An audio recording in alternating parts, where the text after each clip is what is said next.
heroes and there are legends. Heroes come and go. Legends never die.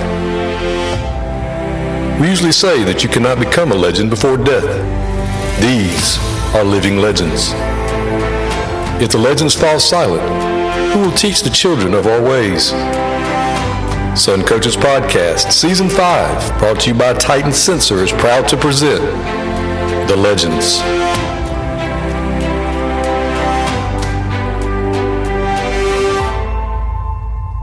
Sun Coaches is proud to partner with Titan Sports for the next 4 seasons on Sun Coaches Podcast. Titan GPS delivers technological superiority and improved player performance through wearable GPS made for high school football and strength and conditioning. From speed training to athlete recruit to workload enhancement, Titan is the easy-to-use yet comprehensive GPS tool to get it done. There's no minimum to get started, and Titan will walk you through every step to success. Message us on X at Titan Sensor to learn more and get in touch. Welcome to Sun Coaches Podcast, Season 5, the Legends Series. And today you've got a very special guest, Coach Rayvan Teague. Thanks for being on with me. You're welcome. Well, Coach, I know that the high school that you went to no longer exists. It goes by another name now, but you grew up in Northwest Georgia, didn't you? I did. I grew up in a little town, Flintstone, Georgia. Better referenced as Chattanooga Valley. So I went to Chattanooga Valley High School. It later consolidated with Rossville High School and now is Ridgeland. So what all did you play growing up? I'm sure you didn't just play one sport back then. No, my class, the 1980 class, was the largest graduating class ever from Chattanooga Valley. We had 120. So when you came out of there, you basically played everything. I surprisingly didn't play sports until junior high. My parents were working parents. I was raised a lot by my grandparents and actually worked, mowed yard, hauled hay, cleaned chicken houses, and did all that stuff. And so finally, as a 7th grader, I convinced my mom and dad to let me go out for baseball and football. And so football, I was, I think in the 8th grade, I was 5'6", 95 pounds. And it was my first taste of football. And back then, they didn't even have the school sponsored, even though it was junior high. You played rec football or Kiwanis ball. And my first football coach was a preacher. I can't remember. He was a Baptist preacher. Can't remember his name now. But we got introduced to Oklahoma, and I guess I didn't come off the ball very well. And so he made me get back up there. And before he said the snap of the ball, he kicked me right in the rear end and knocked me into the guy in front of me. And I kind of lost my fear of contact right off the bat because I felt like I was going to get hit worse from the back than I was from the front. So I might as well go ahead and hit people. But I didn't really understand the concept, to be honest with you. And I was small. And so I played football that year as an 8th grader. And then I played baseball in the spring. I was terrible at baseball. I either hit a home run or struck out. Most of the time I struck out. Played in the outfield. I could always run fast and did that. But I knew I loved the game of football, but I was so small. So I fell in love with the weight room and just really, really dedicated myself and changed myself. When I started high school, I was still 5'6", and I weighed 105 pounds, and I bench pressed 80 pounds.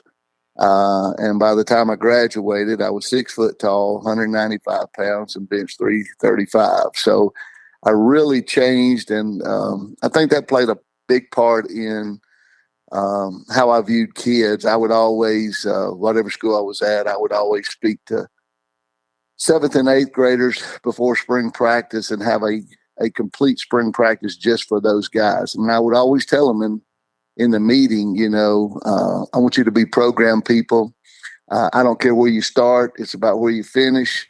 I can't sit in here and say that somebody I told myself that's 5'6", 95 pounds, you might be a stud by the time you graduate. I just need you to stay with the program and be with me. And I would tell them about me and the weights and, always, I believe that. And I saw so many kids through the years grow and become really great players that their body changes so much from junior high to high school, especially guys.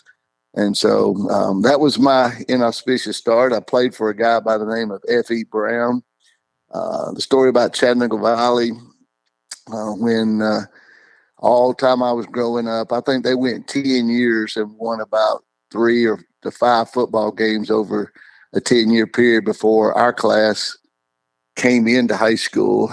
But we had a really exceptional class that I was surrounded by. There were 2 middle schools. Half of Mountain View fed Chattanooga Valley, and then Chattanooga Valley Junior High fed it. And so Mountain View had went undefeated, unscored on in middle school play. And the only games we lost twice to Mountain View. So when we came together as 9th graders, we had a really good football team. And the other half of Mountain View Junior High, which was some good players too, they went to Rossville, and then Rossville had a middle school. So our freshman year, we went, I want to say, it sounds like it would be 9-1, but I can't remember if we played 8, 9, or 10 games, probably 10 games. So we were undefeated. In the last game of the year, we have to play Rossville. And the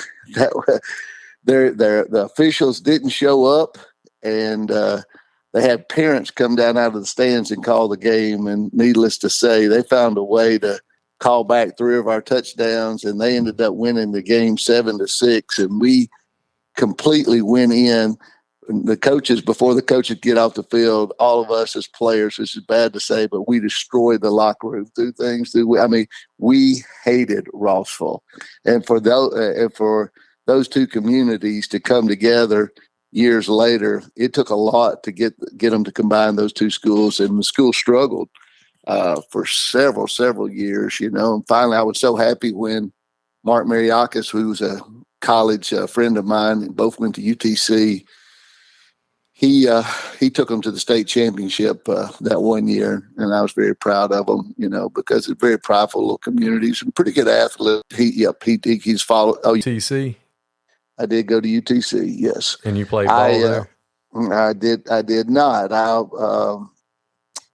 What happened coming out of high school, I was bound to determine that I was going to be a college football player. I got recruited by Carson Newman.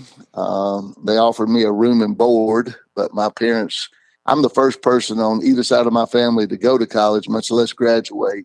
And to my dad, whatever it was back then, $15,000 or whatever it was for everything was just too much. And he said, "You can't go."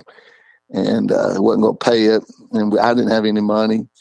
And so I went to UTC with the intentions of walking on. When I got there and showed up, I didn't really have a lot of direction from coaches or anything. I showed up too late, so I couldn't go out that year. So I worked out for a year with the intentions of going out my sophomore year of college for spring. Well, and during this time, I was going to be an accountant. That was what my intentions was. I was always gifted in math, and I enjoyed my math and accounting classes in particular. So I went to college, was working on an accounting degree. So right before I was about to set out for spring practice, the community of Chattanooga Valley contacted me, the Kiwanians, and they said, "Could you coach our 11 and 12-year-old team this year?" And I'm like, "I don't know." And the bunch that I got, they had lost every game as 7 and 8-year-olds. They'd lost every game as 9 and 10-year-olds. They'd lost every game as 11-year-olds, and now they're 12-year-olds. And so anyway, I took the position with them.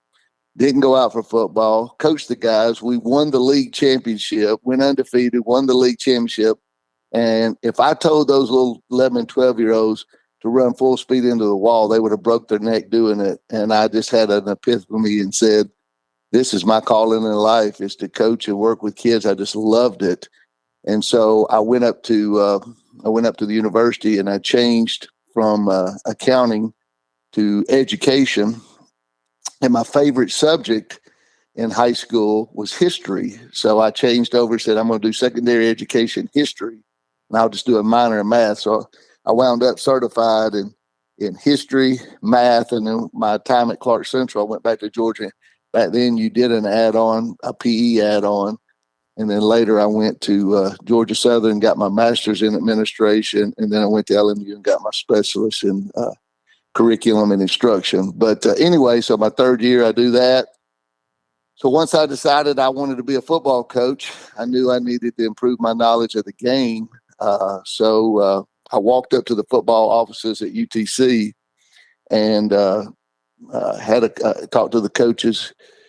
Coach Buddy Nix was the head coach at that time. And I said, I'd like to volunteer, be a student assistant. So he let me the tight ends and special teams coach. I'm sorry, I can't even call off his name now, but he took me under his wing. And so for 1 year, my junior year in college, I worked under him and just was there all the time.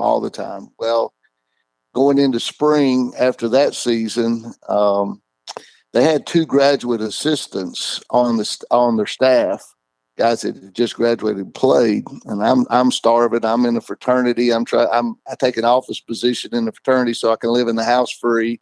I try to work on the weekends at the local hardware in Chattanooga Valley and still go to school and be there for football. So they would have staff meetings at 5:30 in the morning, and I'd run from the fraternity house down there to be a part of that. And I was always there and just to be a gopher or whatever. And so after hanging out for one whole season and then being there for the preparation of spring, Coach Nix, he was a hard man. He wound up in the front office with like the New York Giants, San Francisco 49ers, and then the Chargers, I think, and then the New York Giants later on. But he scared me to death. But they're in a staff meeting and they're making plans for the season, which we had to fly to Appy State and fly to Florida State. And so he's trying to make these assignments in the staff meeting. And he turned once and said, whichever one of the GAs, he said, I need so-and-so to do this. And his supervising coach, he said, where's he at? He said, well, he don't come in the mornings, coach. And then he had some other logistics. He called to the other guy, and that guy wasn't there. Finally, he turned and he looked square at me and Coach McGee, I think was his name. He said, every time I turn around, he's talking to me. Every time I turn around, and he cussed like crazy, like, this SOB right here is always looking at me, and he's everywhere. I can't even turn around. He says, what's your name, boy? I done been working for a whole year. I told him my name's Rayvan Teague. And he said, I tell you what, fire them 2 other SOBs, put this boy on scholarship, and I'm going to give you the logistics, and you take care of it. And I said, yes, sir. And so, because I was starving. I mean, for somebody to give me a meal ticket and to pay for my tuition. So he actually, and I wasn't a graduate, I was still undergraduate, but he paid for my, UTC paid for my 4th and 5th year of college, so that I could work with the football program and be titled a graduate assistant. They actually scholarshiped me, and I learned so much from them. I got him put in charge of recruiting. So I led all the recruiting visits to UTC. I created the Mockettes. That was the girl hostesses. That's back in the day before all that started. Got really involved, and then met the love of my life, Beth Roberts, who's now Beth Teague for the last 39 years. She was a student there, and we wanted to get married. She was graduating in 4 years, and I'd already finished up and done 1 year, and so we wanted to get married. So I thought, well, it's time to get a job. Well, because I had ran all those recruiting visits in Georgia and was from the Chattanooga area, I had 27 job interviews that year. I got offered 26 out of 27. The only job I didn't get offered, and it was Jim Miner, was at Darlington High School, and he wanted to hire me, took me to the whatever that it is there, and they told him no, because in my interview process, I guess I just wasn't refined enough as a little old boy from Chattanooga Valley to speak the Darlington language. I wasn't the academician they were looking for. So, but I had the 26 offers. I didn't know what to do. One of them was back at Chattanooga Valley for Bill Sandberg. He wanted me to be his offensive coordinator coming right out. That was then there was 2 or 3 in the Chattanooga area, Lakeview, Fort Overthorpe. I student taught Brainerd High School, and then I had some down in Georgia. So concerned and not knowing what to do, I needed guidance. And so I got the nerve to go in and see Coach Nix one morning. I knew he always got there like at 5:30 in the morning. So I'll walk up. There's nobody else up there. I knock on his door. He said, "Come on in, Rayvan." I said, "Yes, sir." And he never looked up. I'm telling you, this guy scared me to death. He was so rough and tough. And I said, "Sir, can I talk to you?" He said, "What you need, boy?" And I said, "Well, sir, I'm leaving after this year, and I've got quite a few job offers, and I'm trying to pick the ones, the best one." I said, "I've got right here. I can be a coordinator right out the gate." And I told him something about Middle Georgia, South Georgia, and I said, I just kind of was looking for direction. He said, "I'll tell you what." He said, "Let me tell you." He said, "If you go away and get fired, you can always go home. Your ass starts at home, and you get fired, you ain't got nowhere to go." I said, "Yes, sir," and I walked out. So I understood exactly what he was telling me, create this bigger a network as you get into the business. And so I did. I took a job down in Henry County, Georgia, by the guy, his name was Kim Braswell, was the head football coach. And he had 2 coordinators that had been with him a long time, and they were really, Henry County back at that time was just Henry County and Stockbridge, and he was doing some good things. He was a kicker for Georgia. I think he held the high school record at Avondale for the most points scored or consecutive extra points in the state history. And so I thought I chose him because I thought they had a lot of potential. He had big numbers, like 100 and something in spring practice when I went down to see it. But I thought because he had those 2 older coordinators that I could move up they would get head coaching jobs and I could move up on the staff quicker. And so I chose that one. And I went down in the first year, we went 5-5. And sure enough, a guy by the name of Ron Graham, who wound up, he left and went to Central Toppleton as head coach. And Ron had actually let me scheme up the defense. We ran a 4-4, which is what we ran in high school. We ran a slanting 4-4, stunting 4-4.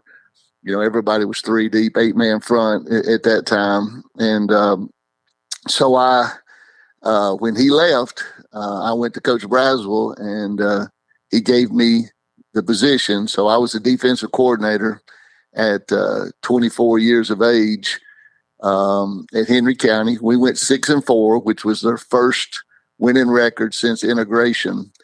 And not speaking bad of Coach Braswell, because I appreciate everything he did for me, but I could just tell that the program, my experience at UTC, studying film, breaking it down, scouting reports, weight programs, everything else. We just, I was the only one that came in the summer and ran the summer weight program. The defense got scouting reports, but we didn't do it on offense. Just the planning and stuff. I was like, I'm not pushing myself. I'm not going to, I know I'm a coordinator, but I need exposure to be in a bigger program. And so I had worked at UTC with Johnny Henderson. Johnny played at Georgia, was a DB at Georgia, and his dad was the legendary Billy Henderson at Clark Central. And I was very ambitious, obviously. I called Johnny, and he said, "Man, your timing's impeccable." He said, Dad produced, I think Billy produced like 80-something, 89 head coaches through the years. It was a fraternity. And they had just played for the state championship three years in a row, 80, 84, 85, and 86. So this was after the 86 season. And he lost like 4 coaches. Actually, Ben Scott left. He was the offensive coordinator there, left and went to Enterprise, Alabama for spring practice. And then Coach Grisham retired, and he left after spring practice and came to Carrollton. So little did I know that I would follow him again later on. But I went over and interviewed with Coach Henderson, and he offered me the job, but he offered me which I was only qualified for. He offered me the ends and linebackers position. So I actually took a pay cut going from coordinator. Back then, you didn't make any money in education anyway. I think I was making about $18,000 a year, but my coaching supplement was like $1,800. So my wife was making $16,000. And I was making like right at 18, 17, 8. So I'm so fired up. I go interview with Coach Henderson. I take the job. We move over there in a week. I'm there every day in the summer. I'm in charge of equipment. I'm in charge of eligibility. Billy was a huge delegator. I'm in the biggest program. That Valdosta and Clark Central were the two biggest programs in LaGrange in the state. And I get my first check, and it's not a lot of money. And so I go to check. I never even thought about asking for money. My coaching supplement at Clark Central the first year was $800. $800. So I had taken $1,000 pay cut. I was so ashamed I couldn't even tell my wife. Billy just didn't pay well because he knew he's going to turn people over every year. And so coached for him the first year there. We got beat by Brookwood for the region championship. So I guess that was the second round of the state playoffs. And we lost. Ronnie Royston was the offensive coordinator and offensive line coach. He left to take the Perry job. And Billy came to me and said, would you like to be the offensive coordinator and coach the offensive line? I said, yes, sir. So I took over offense. So now I'm 26. Well, I'm going to pull it back. Just being at Clark Central and being exposed to what I had been exposed to after that first year at Clark Central at 25, I interviewed for the Taylor County head football job and was offered it. And my wife had went with me, and she was a big city girl from up in Chattanooga, and she said, I just can't live there. And so at 25, I turned down my first head coaching job. And I was like, I may not ever get another opportunity. You don't ever know. But I wasn't ready. That was the Lord's time. And so went back to Clark Central. Second year, second round of the playoffs. And then the third year at Clark Central, 1989, we played Valdosta for the state championship. And they beat us in Death Valley there for the state championship in 89. And so I go to Coach Henderson, he's my mentor. I don't have any thing in my life professionally that I accomplished that I can attribute to Billy Henderson. It's so important to have a great mentor, and he was the greatest people person I've ever met.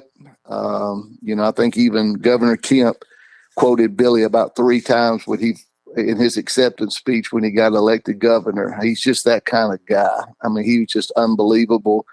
He would write back in the days before emails and everything else. Coach Henderson, literally, he had cards on his desk, and he would write like 20 cards to people, former players, and just people, handwritten letters every day, and mail them, and just kept contact with everybody. He was just amazing. The program at Clark Central was what needed to be duplicated or copied. And that's exactly what I did. Suck your guts up, 2 platoon, coach every level, have a spring game. The 2 platoon at all the feeder levels of 7th grade, the 8th grade, the 9th grade, the JV and the varsity. Get as many numbers out there, weight program year round, incentive packages, go to football camp, all the things that you needed to do to be successful in a quality football program was all from Clark Central. I mean, award banquets that were super, spirit packs. I mean, they were just on the cutting edge with everything, because this is in the late 80s. And so we played for the state championship, and I would take a sack lunch, and Billy always ate his lunch. Foskey made him a sack lunch, and he would always eat it in the weight room. And so, that's where his desk was in the weight room. He renovated a huge gym and turned it into a weight room there. And he had a table and a desk there, and that's where his office was. Well, I would go in there at lunchtime, and I would say, teach me something. And he said, "Oh, you just like all these other ones. All of them." He said, "When I finish this up, I'm going to write a book." And he did write a book later on. I don't know if you've ever read it, but it's a good one about his story. But he said, all these guys come through here and they just get a chapter or two. They just get a chapter or two. And I said, "Well, Coach, I want you to give me the whole book." And so I mean, for 3 years, I mean, I ate lunch every day, and Billy would tell me stuff, and I'd ask questions, and he'd tell me stuff, and he'd tell me stuff. And so I tried to write it down and record everything I could. I kept every practice schedule, every seasonal calendar, everything, just put it back and had a big backlog. And so I went in after we played for the state championship in '89. I'm 27. And I said, "Coach, you know, I don't know what's the next step." And he said, "Well, you know," he said, "You can come back. We can win it. But other than that, you've already coordinated. You've already played for it. It's time for you to go out and do it yourself." And I said, "Are you telling me I need to go?" He said, "No, I don't want you to go, but you need to go interview. You're ready. Go interview." And so I did. I applied for Lafayette High School, which was up in the southern part of the county I grew up in. I applied for Southeast Bullock. Mr. Biggins was the principal down there at that time and was doing a great job. They were up and coming. I applied for Jenkins County. They were just building Eagles Landing High School there in Henry County. And the guy that I'd worked with was the new principal. I can't even call off his name now, something James, but too many years and too much water. So I went and interviewed for all 4 of those jobs. And the first job I interviewed for was at Lafayette with Gene Klontz, and he was great. He had played for Nick Hyder. His kids had gone through the West Rome program. He'd been there around Winslet and all those other guys as a parent and an administrator, and he knew what it took. And I'm gonna back it up just a little bit because I think young coaches need to hear this. In 1988, after my second year at Clark, Ridgeland High School, they consolidated Rossville and Chattanooga Valley, and Ridgeland High School came open as they were going to open that school. And they had a principal by the name of Paul Chambers, who had known me since I was a kid. And, man, I respected a lot. Well, so it was home, and I want to be head coach. So I go and interview, and I put together this huge package. I mean, it had the whole plan, everything in it, printed bunches of copies, gave it to him. And it came down to me and Larry Fleming. Larry had been the coach at Rossville. And Mr. Chambers called me the night before and he said, "I think you're going to be a great one. But he said, I just, with the politics and everything else, I got to hire Coach Fleming." And I said, "I totally understand." Well, because I had applied for that job, I'm sitting about a month later, and Gene Klontz, the principal at Lafayette, calls me and says, "Hey, I saw where you've applied. Are you wanting to come back to this area?" And I said, "Well, I wanted to be the head coach at Ridgeland." And he says, "Well, I've got a coach. This was my first year here, and I've got an old coach that I'm going to force into retirement after this coming season because I really want to turn this thing around. And I see where you've been at Clark Central. Would you be interested in coming up here and being his top assistant? And then when he retires, I'll give you the job." And I said, "I really appreciate it, but," I said, "I don't think that's right. I don't think I should come in to be there for somebody that's going to get replaced. I think if you work for a person, if I'm good enough, he should be successful and you not want to replace him." So I said, if you ever have a head coaching opportunity, please call me." And so went back, we played for the state championship. And as soon as the season was over, he fired the guy or forced him into retirement. He called me. And so at 27, I go up there, and I think Lafayette had been 2-8, 0-10, and 1-9 the 3 years. They didn't have a winning record in any sport that year. but it was home. And my experience when I was growing up, Lafayette, they always had players. If their name was Swapshire or Suttles, they were studs. They were playing college ball and everything else. That's all I remembered. And so he was my first interview, and he offered me the job, but he said, I got to go. I was his first interview, and he said, but I got to go through the process. He said, if you'll hold your water, when I finish the process, I'm going to give you the job. And I said, well, I'm going to continue the interview. And so I went to Eagles Landing, and Mr. James offered me the job, and you got a chance to build a school there. And then Biggins down at Southeast Bullock, he said, you're going to be one of my 2 finalists in 2 weeks. And then I can't even remember Jenkins County. It seemed like they were interested, but I wasn't interested after I went there. And so I set on the fact that I was going to be the head coach at Lafayette. I decided that's the one I wanted. I had to be quiet for a month, and then he hired me. So at 27, green, crazy, I go to Lafayette, Georgia to be the athletic director and head football coach. And I'm going to do it the Billy way. You know, everything goes through football. We're going to maximize the school athletes, the whole 9 yards. So I tell Mr. Clients, I said, so I'm going to be the athletic director too? And he said, yeah. They had never raised any money. I said, well, what's the worst program at the school? And he says, girls track. He said, Rayvan, for the last 2 years, they haven't finished in front of anybody in any meet. If they went to an invitational, they came in dead last. And I said, well, I want to coach. I want to be the head girls track coach and the head football coach and the athletic director. Me and Ken Chandler, the defensive coordinator at Clark, we had just won the boys state track championship at Clark Central.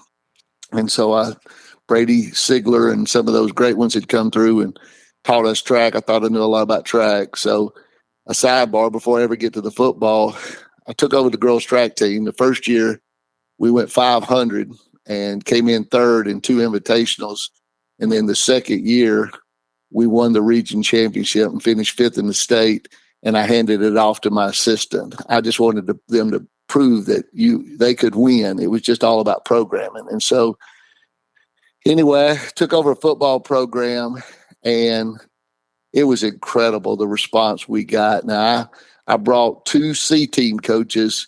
I taught 2 young coaches off of the Clark Central staff. They were the 8th grade coaches, and made one my offensive coordinator, one my defensive coordinator. I lost everybody on the staff up there except for 3 guys that stayed over. I called my first staff meeting at 5:30 in the morning. They had to think I was crazy. These guys are all in their 50s. There were some of them in their 30s. And I called a staff meeting at 5:30 in the morning. And I said, we're going to rip out all of this. We're going to paint these walls. We're going to build these lockers. We're going to, we got weights 5 times a week in the summer. You'll have to be here, and here, I had everything planned out, a massive schedule, how it would be in the season, 7 days a week, So I leave the staff meeting at 5:45. The offensive coordinator came up to me. I'm not going to mention names but he's like, man, I like everything you're going to do, but I've had 3 hernia operations. I don't think I'm going to be able to tear out and move lockers and stuff. And I said, well, if you're not physically fit enough to do work, you're probably not physically fit enough to coach. So he resigned. Then the defense coordinator came to me and said, man, I like everything you're doing, but me and my wife, we cook meals at the country club in the summer. That's our side gig. I won't be able to come to summer weights. I'm like, well, it's non-negotiable. If you can't come to summer weights, you won't be able to work here. He resigned. And so I went through the whole staff, and then I made a policy as athletic director in order to coach, be the head coach of another boys sport there, you had to be involved in the football program because I wanted to maximize the school's athletes and run it all through the weight program. I took over the weight program. I was probably the most experienced of everybody, so I coached my own offensive line and called the plays, and I coached the secondary. And me and the guy I brought with me coordinated the defense together. So we went out the gate. We went 7-3. We lost to West Rome in the sub-region 13-7 and finished second. So back then you had the region playoffs. Well, on the other side of the in the south part of the region was Pepperell, and that was Lynn Honeycutt's undefeated state championship team, 1990. And so they'd won every game. We were 7-3. We went down there that night, and going with 6 minutes to go in the fourth quarter, we were up 13-7. And whichever one, they had Irving and Fryer or somebody, the two guys that played in the NFL for a long time. One of them broke off a long run, and they beat us in the last second, and beat us 14-13. And then they went on to win the state championship game, like 48-6 that year. Really close. So then my second year, we went 8-2. And again, West Rome, that was Sid Sproul. Or Sam Sproul. They beat us 13-7 again. I couldn't stop the Sally play. They scored twice on the Sally. And so we finished second again. Well, on the other side in the sub-region was an undefeated Cartersville team. That was Earwood. It was Earwood. Earwood was there, Mike Earwood.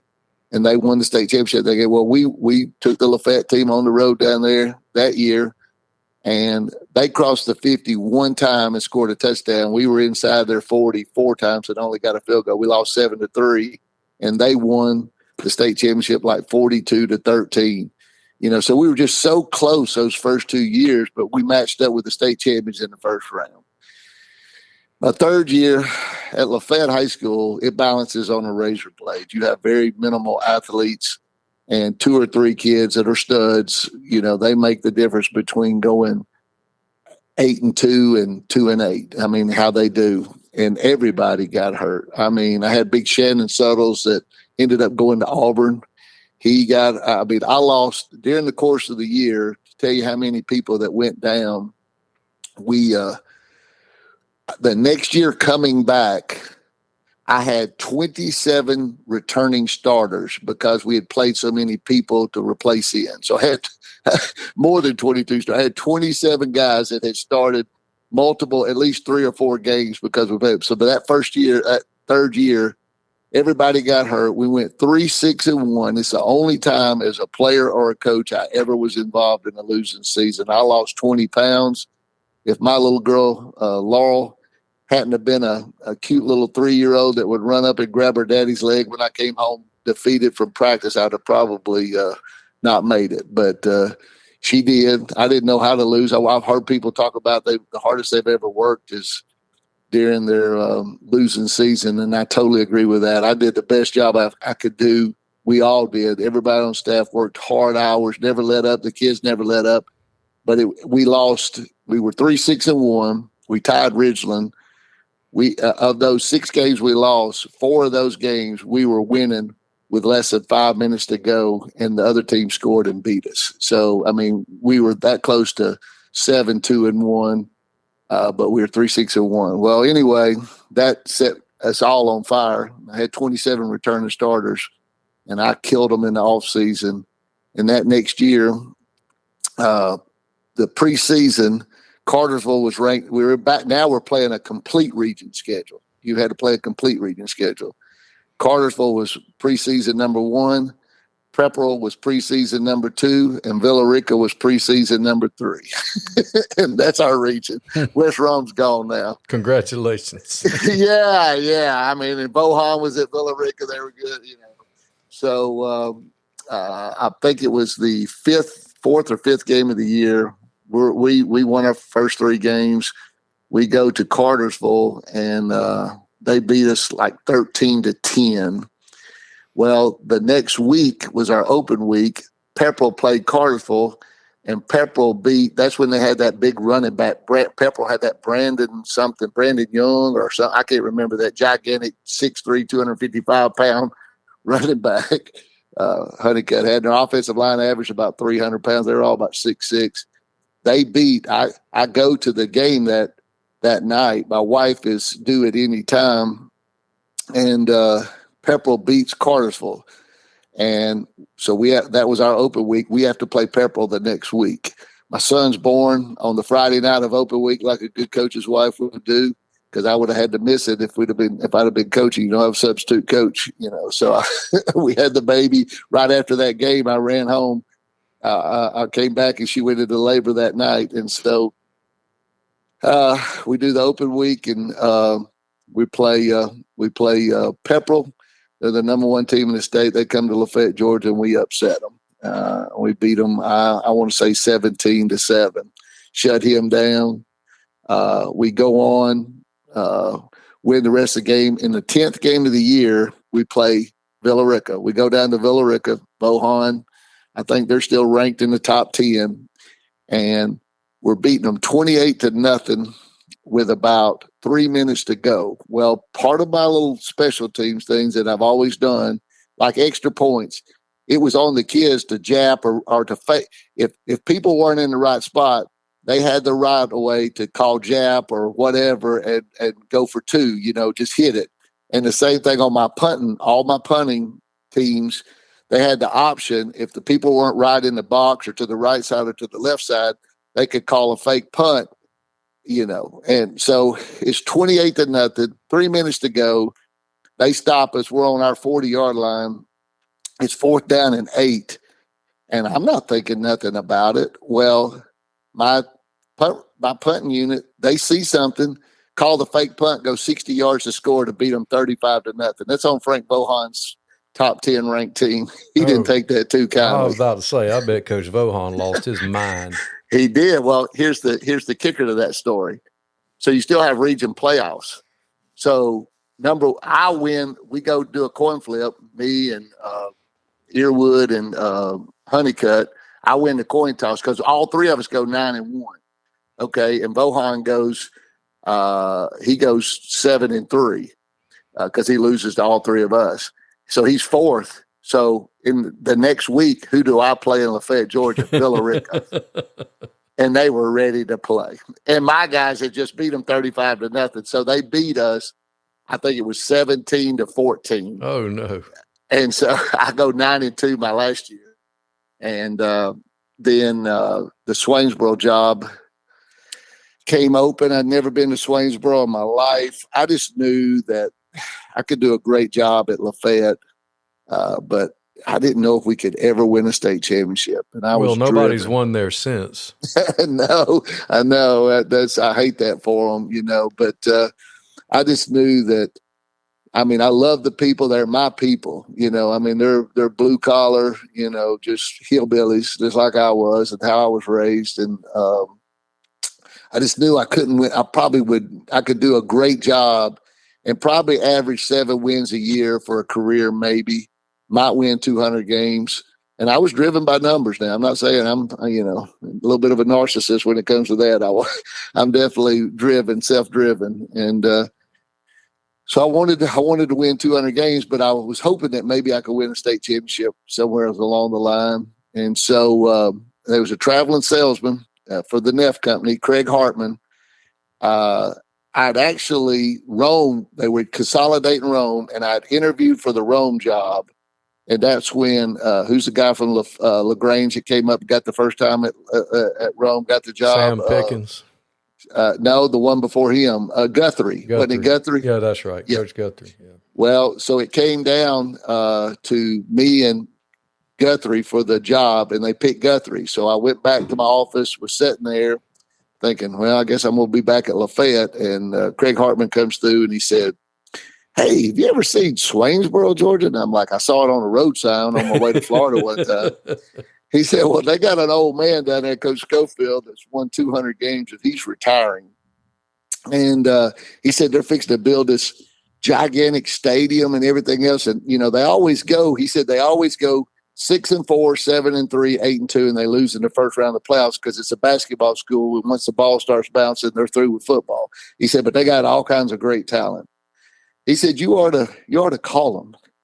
So just out of the blue, this was on a Friday afternoon. I called down there and called the principal, Mr. Davis, and he said, well, sir, the superintendent's running this. He said, you have to talk to Betty Brown. Well, I called Dr. Brown, great lady, great leader, visionary. She and I have an instantaneous rapport and talked for about 45 minutes on the phone.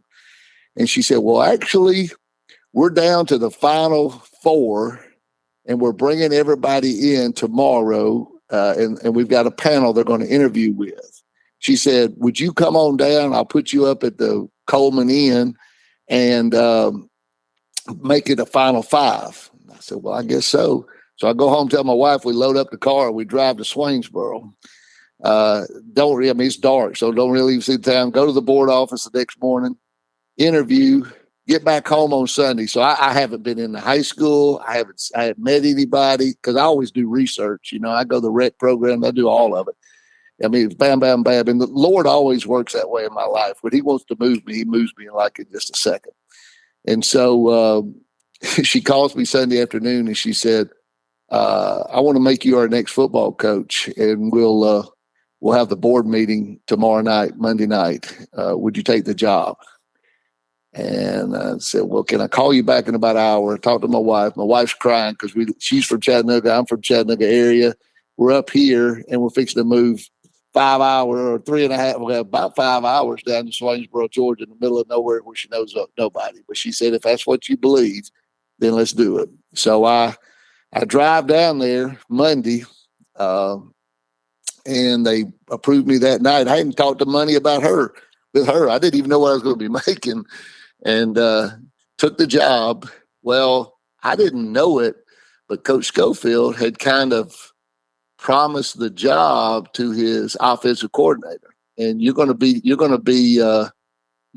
be at Dodge County, you're going to know a great guy.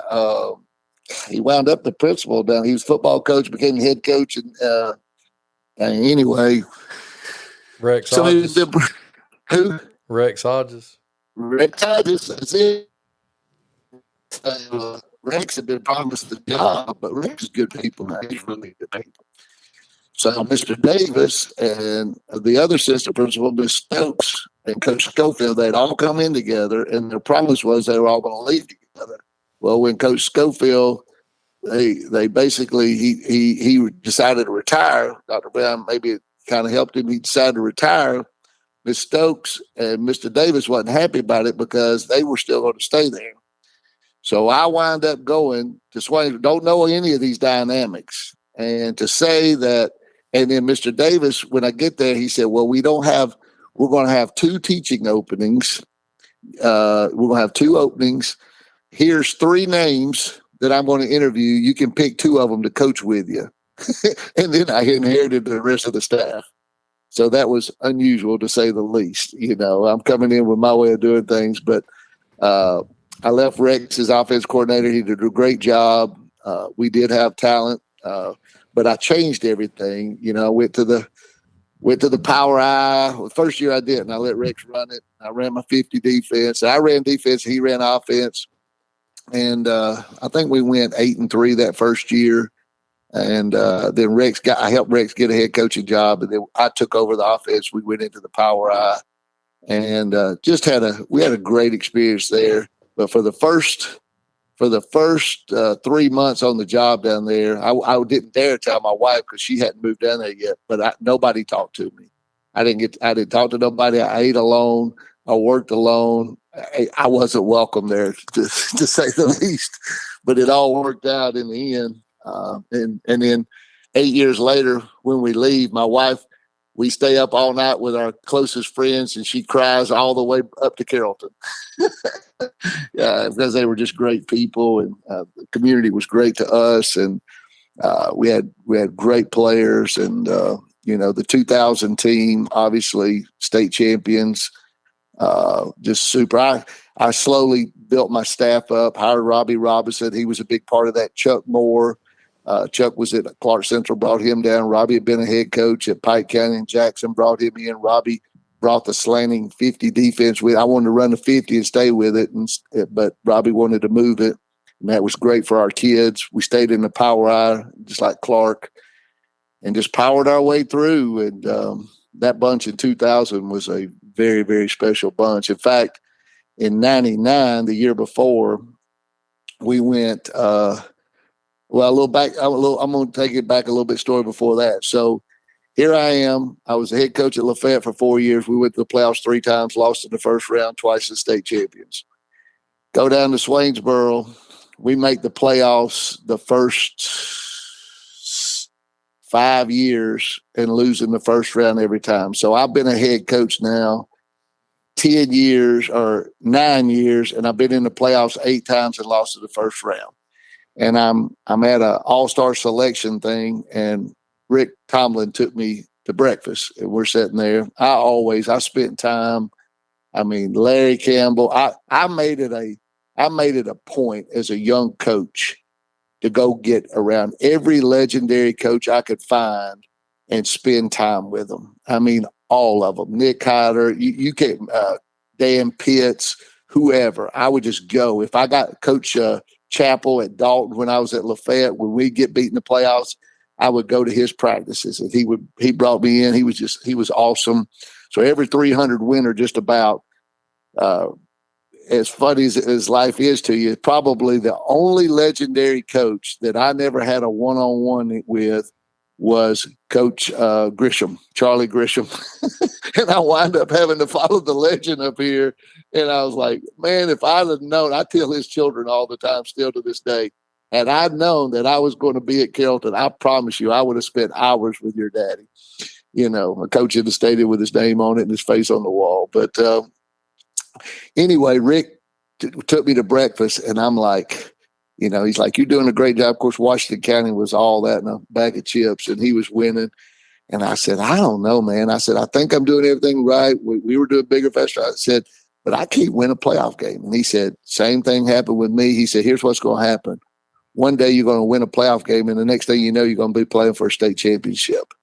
He said, because game 11 is just as hard as game 15. And that made sense to me because I'd played state champions and was right there with them, even at Lafayette. And I'd done it at Swainsboro too. So sure enough, after that conversation, a year later, 99, I guess it was, our first playoff game was against Americas. We always, I mean, if you're in South Georgia, obviously you're going to play a great team in the first round.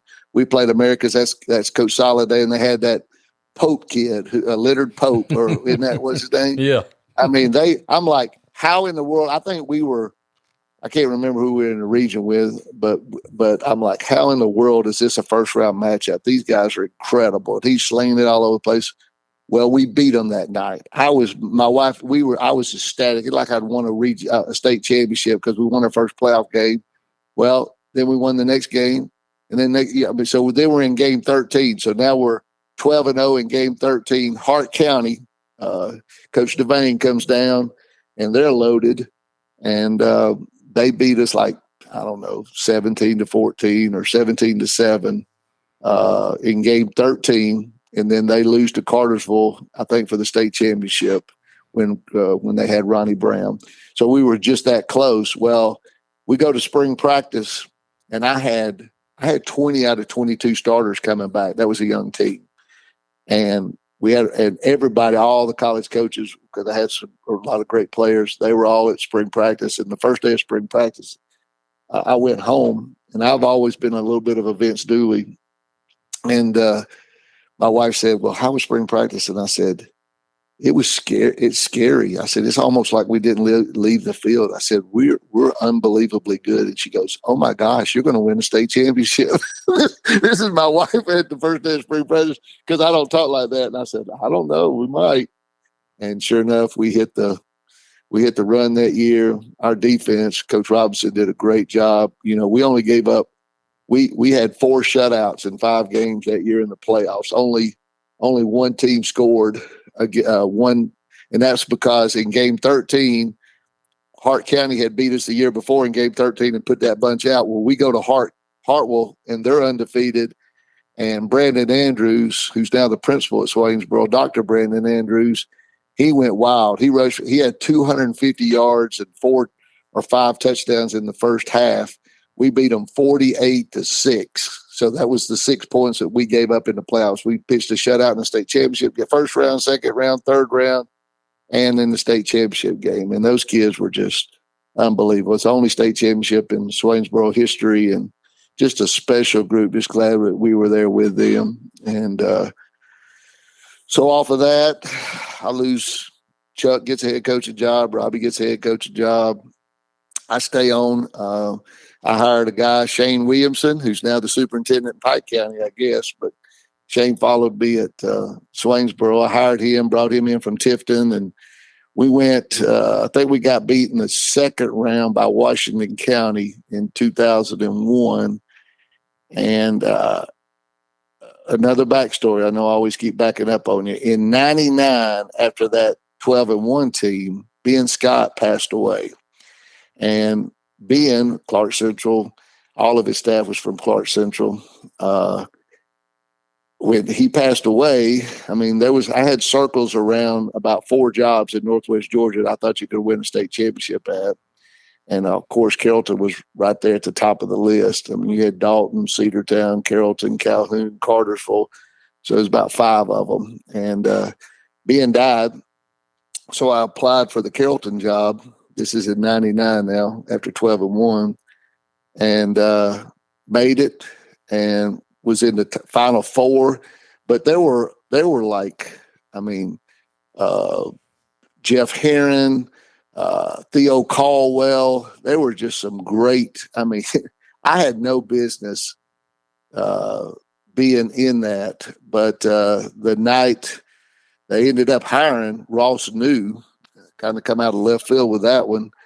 I knew that I was going to be one of the top 4 picks, if not the pick.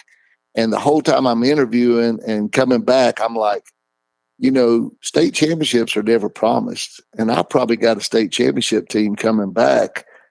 And how am I going to turn down Carrollton and possibly lose out on being a part of a state championship?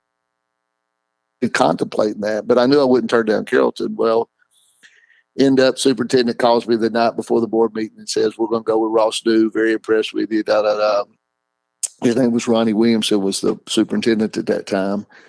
And so I didn't get it. Again, that's the Lord's hand. I go back to to Swainsboro, and we win the state championship. And then in 2001, we got beat in the second round. Well, Ross lasted 2 years. And so when the season ended after 2001, I get this letter from the superintendent of Carrollton City Schools. It was a guy named Tom Wilson. Mr. Wilson says, we are looking for high quality. We're only sending out about 10 letters to people we think that are qualified for a position such as this. I mean, they're very proud of themselves up here now, and they should be. Between Coach Scott, Coach Grisham, and Coach Maddox, those 3 guys, I told when we redid the field house while I was up here, we did brick art on the side of the building. It says tradition never graduates. I kind of themed that, put that in. But not many people go to work every day with their 3 former coaches on the side of the building, face on the side of the building. It's a little intimidating at times. So the tradition is rich. But anyway, the letter came to my office and said, you're one of the 10 people we identified, and we'd like for you to come interview with us, apply for the job and interview with us. Well, I knew the principal at the time, Keith Smith. And so I called Keith and I said, what's the deal with this letter? And he said, oh, we're searching. And I said, well, Keith, I came up there last time and, I said, I didn't think I was the best person, but I didn't think the job went to the best person. So I didn't think it was a true process. I said, I just wanted to stay. I was assistant principal at Swainsboro at that time, assistant principal, athletic director, head football coach, second in charge. And, could stay there for as long as I wanted to. Had it licked and know I was going to always win there. And I said, I've got a lot of, I've been very blessed here. I don't want to come up for another false interview. He said, no, I promise you, it's legit. It's legit. And I said, well, I don't know. I'll think about it. Hung up the phone. Within 30 minutes, Tom Wilson, the superintendent, calls me. And he said, Coach, I want to assure you, I wasn't here when all the process went by the first time, but I promise you that this is legit. If we didn't think that you were qualified, we wouldn't have sent you a letter. And I would appreciate it if you would come interview with us. So that was on a Friday. And so that was on a Thursday. And so the interview started on Friday. And so my wife and I and the kids, we said we were going to go to Chattanooga and stay with my parents anyway. So we drove to Carrollton, Georgia. She dropped me off. And I interviewed with Smith and Wilson and some board members for 3 hours. It was a 3-hour interview. He was in the process. He had interviewed about 4 or 5 people already. I think he decided he was going to interview 5 people. He interviewed 3 people. He had one more guy coming in the next day after me. And after 3 hours, I could tell because he called the chairman of the board and had him come up there, Dr. Pope, who just passed away recently, and said, had me talk with him. So I knew he was super interested in me. And he said, well, Coach, we got to get your family up here. And I said, well, my family is here. And he says, where they at? And I said, they're out there in the car. my wife and kids had been in the car. They went around Carrollton for a little while, but they were sitting for 3 hours. They were out there. He's like, you're kidding me. I'm like, no. So he goes out there and meets the family. And so I leave that Friday afternoon. I leave, go up to Chattanooga. On Saturday morning, he called me and he said, Coach, I want you to be I told you the Lord moves quick with me. It just happens that way. He said, we would like for you to be our head football coach. And if we offer you a job, we'll pay X amount. And I mean, it was so much more than I'd ever thought about making. And he said, but he said, there's going to be 2 of you I got to put in front of the board. But I want you to be, I'm telling you that I think I want you to be my football coach. I'm pretty sure that you're the guy. And he said, you are the guy, and I'll pay you this and this. Are you interested? I said, yes, sir. And so I had to come back on Monday again, just like that. So we drove back to Swainsboro with my family because Beth had to go to work and the kids had to go to school. I drove back on Sunday, drove up there on Monday night. On my way up, I'm thinking, I wonder who the other person is. I know we got to sit in front of the board members and everything else. And then I guess the following week, he said we were going to sit in front of the board on Monday night. Then he'd have a called meeting on Thursday night and name the coach. So I'm about halfway from Swainsboro to Carrollton, and Mr. Wilson calls me and he says, Coach, you ready to be our football coach? And I said, well, you're sounding awful confident. I guess if I do good in front of the board, beat out the other guy. And he said, there's nobody else coming tonight. You're going to meet the board, and we're going to make you our coach tonight at the board meeting. And I'm like, yes, sir. I called my wife. I'm like, you better be ready to move. We're going to Carrollton. And so got the job at Carrollton. Unbelievable. I mean, how blessed this community. I mean, they do it right. It's excellence. It's the 3 A's. It's the excellence in academics, arts, and athletics, and they don't short you of nothing. The community support, the school system, all geared for success in everything. And we were very, fundraising's always been part of my deal, but we did $11.5 million worth of athletic acquisitions while I was here, from field houses to stadiums to everything you can imagine. It was just an awesome time, an awesome run. We never did punch the ticket. We played for it in 2010, and 2013. And so 12 years. I think we were blessed to win like 128 games in 12 years. So basically right at 13 games a year for 12 years. Unbelievable. Definitely the lich part of my thing. Well, I had never entertained Colquitt County, Valdosta. Sometimes those shops would come open and you get a call to interview. And I knew I wanted to retire from Carrollton, Georgia. I was a Trojan for life. Once I got here, my kids were in school here. And I never went and interviewed anywhere. Well, after the 2013 game, I had actually, in game 14, I was 51. And I thought I had 29 years of service. So my son he was a sophomore, my youngest. And so he had 2 boys. So I figured, well, I'll work 31 years.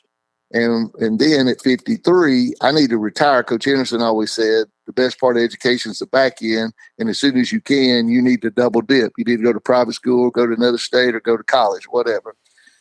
So Billy Henderson, if he said it, it was the gospel to me.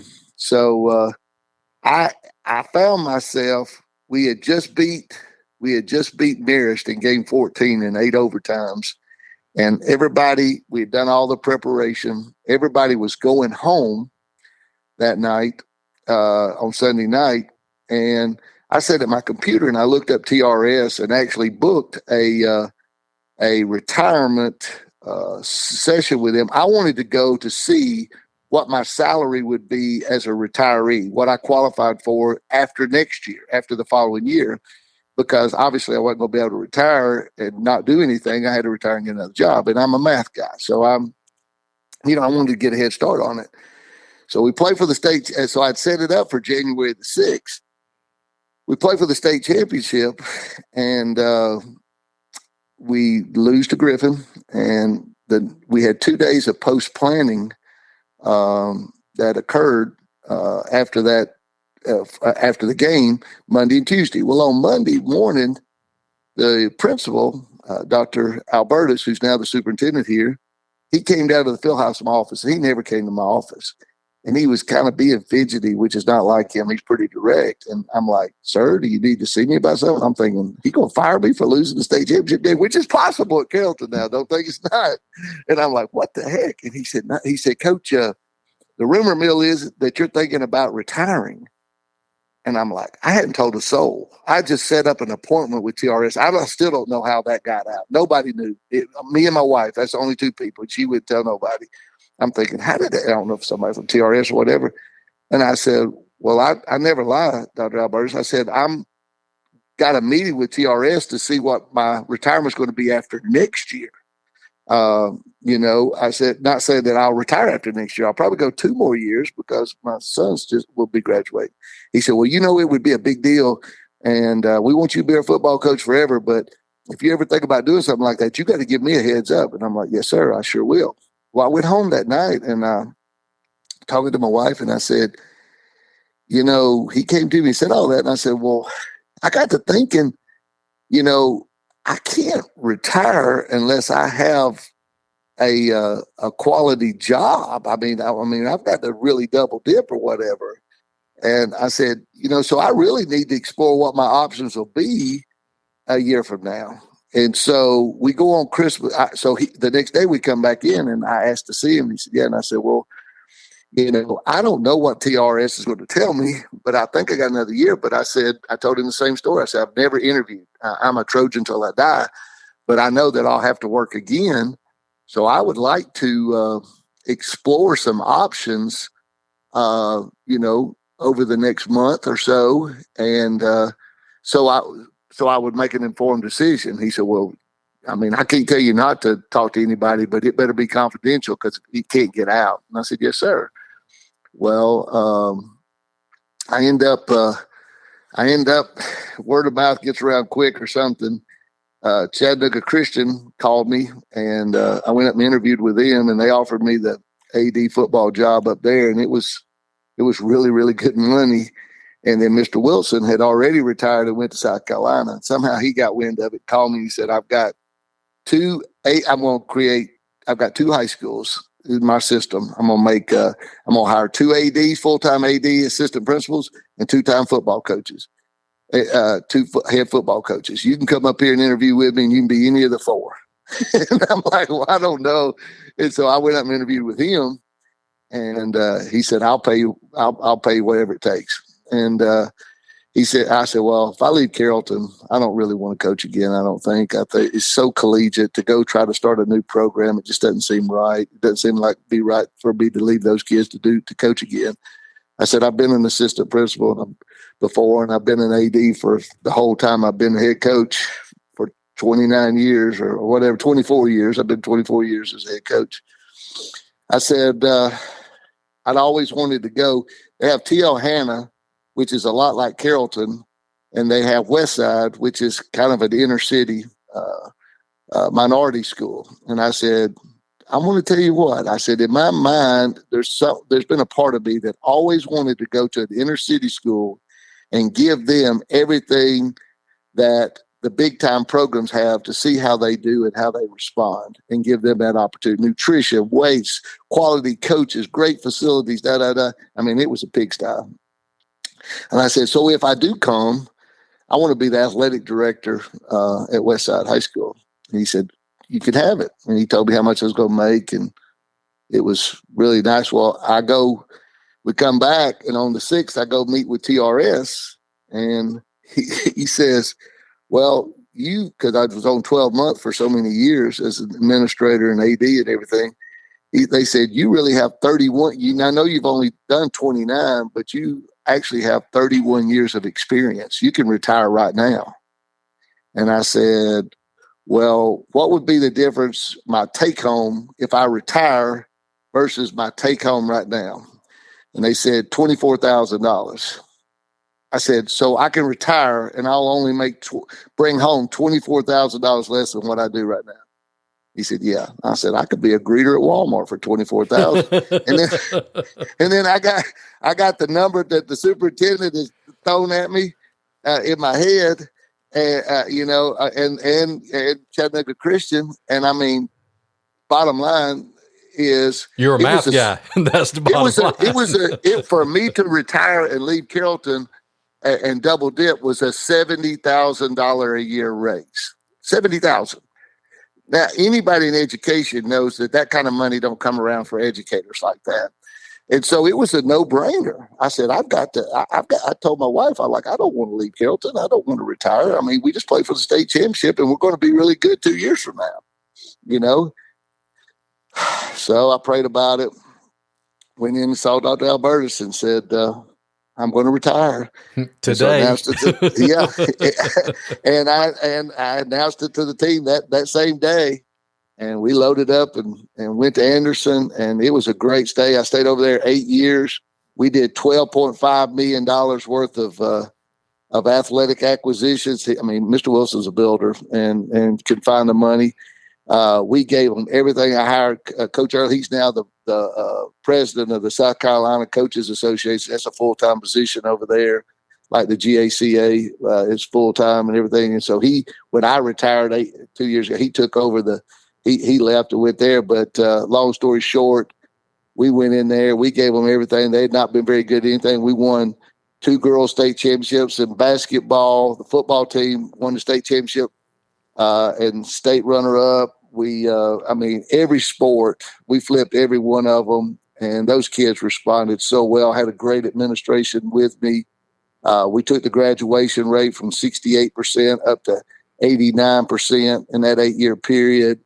It was very, very rewarding, second career-wise, and I would have stayed another 2 years, but 2 years ago, or now 2.5 years ago, my daughter had our first grandbaby. Or excuse me, 4.5 years ago, my daughter had our first grandbaby, and we were living on the Lake Hartwell. And my wife said, my daughter moved back to Carrollton. She said, I'm going to Carrollton to be a full-time grandmama. You coming with me? And I said, no. I said, I don't know. So I worked for 2. She moved back to Carrollton. We bought a home over here. I lived with my golf coach over there. We drive home every weekend. And I did that for 2 years. I probably should have done 2 more to maximize, to get to Social Security. But I retired over there at age 60, and I've just been back at Carrollton and enjoying every moment of life. I love being back. Joey King, who's the head coach here, great, great coach. I told him when I was leaving that's who they needed to hire. They didn't hire him. He went to Cartersville and coached Sunshine and won all those state championships. But I told him at the time, I said, if you hire Joey King, he'll win more games than Coach Maddox, Coach Grisham, Coach Scott, and Coach Teague ever thought about winning. And he's already won. He's the hottest coach, 100 something, gave him the shortest period of time. He's a great coach. The staff that we've got here is probably at least half of them either played for me or coached with me here. Just love being a part. I keep my arm's length. I only go when I'm asked. I do mentor program. I'm a mentor in the program. I started that when I was here as a coach, and just enjoy being there and being a resource, but not the source. I have no intention of ever working again or ever being the source again. Well, Coach, over the years, who are some of the guys that you enjoyed competing against and coaching against and looking across the field, and whether they beat your tail or you tore them up? Who were some guys that you just enjoyed building relationships with over the years. Yep. Well, I mean, I was fortunate enough to play against some really, really great coaches. And, of course, Steve Pardue, that's my buddy. Everybody thought we would go to clinics and hang out in the hospitality room and argue like we hated each other. Everybody thought we hated each other, but we really best buddies and enjoyed each other's company a lot. We were just a great rivalry. He beat me. He beat me at least two times in game 13 and went on to win the state championship here. I think he beat me. I beat him in Swainsboro in game 12 of that state championship year. So I was 1-0 against him. I come to Carrollton and I think he beats me 3 or 4 times or maybe 5 times. So I was 1-5. And then at the end, when I had that run, 2010, 11, 12, 13, I think I ended up beating him about 3 times. And so he still had a winning record against me, but it was great competition. I think he won the series maybe 5-4 or whatever.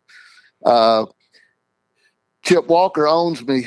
I couldn't beat Sandy Creek. I mean, they were our nemesis here at Carrollton. When he was winning those state championships, he was beating us in the playoffs or for region championships. He did a great job. Coach Walker was at Peach County when I was at Swainsboro, and he came to one night. I think they were ranked number 1 in the state. It was my first year at Swainsboro. Swainsboro, they don't even read. They did, at that time they didn't have the internet, so they didn't even read the newspapers down there. Those kids didn't know anybody. I mean, I think Peach County had just tied for the state championship the year before. Rodney gets there, they're loaded. They come rolling into Swainsboro. Our kids are out there throwing footballs, running between them when they're trying to walk the field. And I mean, we opened a whipping on them. We beat them like 42-6, and Rodney went crazy and got kicked out of the game. And then we went to Peach the next year, and I think they beat us like 13-7. So that was a good series. Coach William Devane at Hart County, he was a good one. Like I told you, Lynn Huncutt, Frank Barden, Coach Earwood, Bohan. Bohan came when I was at Carrollton. He came to Haralson County for a while. We played. Now Haralson County they have not ever beaten Carrollton in the history of the school. So, I mean, it was that. But one night I caught the swine flu and you still got to coach. I had like 103 fever. I didn't go on the bus. I drove a car and then coached the game. And it was about 38 degrees and raining. And and Bohan knew I had the swine flu. And I think with about 2 minutes and something to go in the game, we're beating them like 42-0. He calls 3 timeouts in a row, so I have to stand out there in the rain longer, shivering. That fake punt came back to get you. Yeah. So, Frank, I mean, he was laughing the whole time. I'm like, this crap ain't funny. I could die out here. You're making me stand in the rain, the pouring around rain. He's like, that's what you get. That's what you get. So, all of those, Rick Tomberlin, of course, we had some wars. I think one of the first region championships that won at Swainsboro, we played Washington County in game 8 or 9 for the region championship and beat them at our place. But Rick was, he had great teams and great competitive, and I mean, always big and strong. And that was his run at Washington County. So we had us in Swainsboro, had some great runs with him. Sam Barr, played him some. Just a lot. The guy that he's dead. That was big in the in Georgia Coaches Association. Griffith was at Appling County. Yeah, Bob Griffith. Yeah, Griff. Bob Griffith. Yeah, big Griff. I mean, he when I was at Swainsboro, it was us and Appling for the region championship 2 or 3 years in a row, and enjoyed competing against him. Coach Daniels, that was over there at Scriven County, won the state championship. Mark Daniels, is that his name? He was a good one. Coach Hosteller was at Bowden, and I think they had they had played for the state championship a couple of years in a row, and around here, the news and everything else. Of course, the Bowden people, they were prideful, and they're like, we could beat Carrollton, and Hosteller couldn't find anybody to play. They were so good, and I couldn't get people to play, and so we would do the coaches radio show every Tuesday night together here in Carrollton. And so one year I kept prodding him. I'm like, let's I said, Coach, you can't find nobody I can't run this play. He's like, I said, he's Dwight something else. He finally agreed to it. And we beat them those 2 years. They just played for the state championship. One of those years, I think they played for it again. We beat them 44-0 and 43-0. So 87-0 in a 2-year period. He said, we won't be playing no more.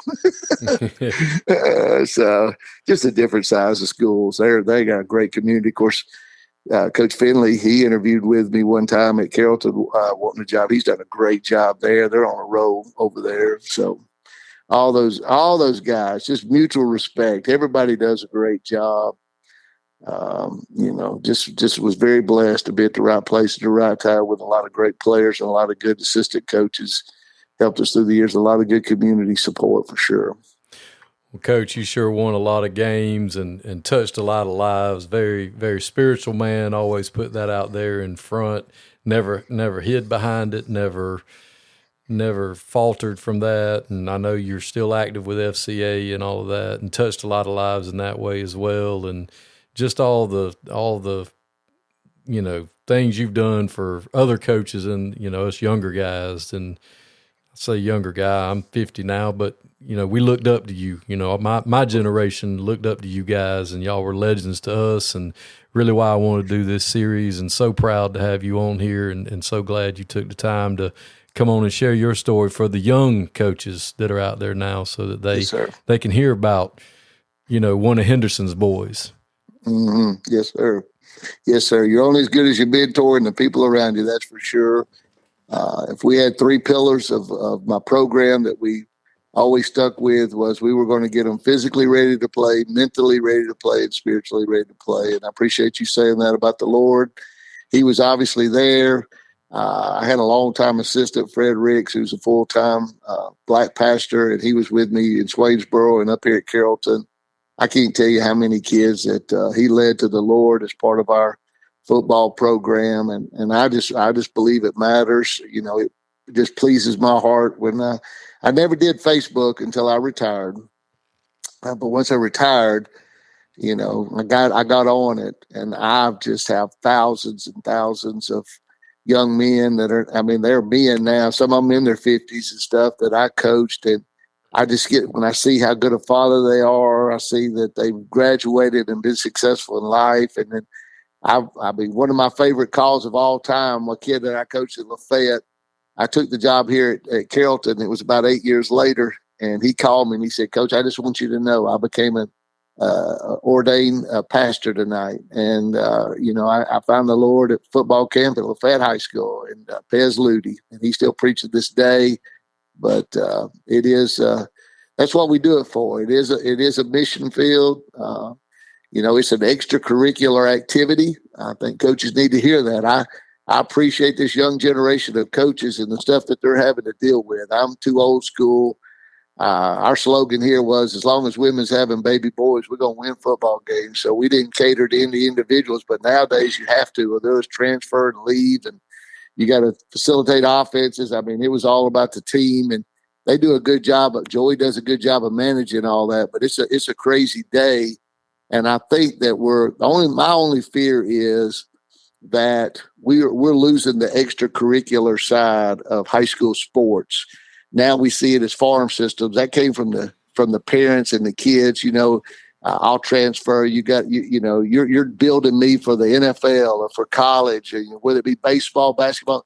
That's not what it's about. They're called extracurricular activities, was why they were established, and that's because they added something it's a curriculum that you can't get in the classroom that you're supposed to get on the field. The teamwork, the loyalty, the academic side of it, the preparation, the perseverance, and all of those things, and pride in a community spirit, community service, all of that stuff.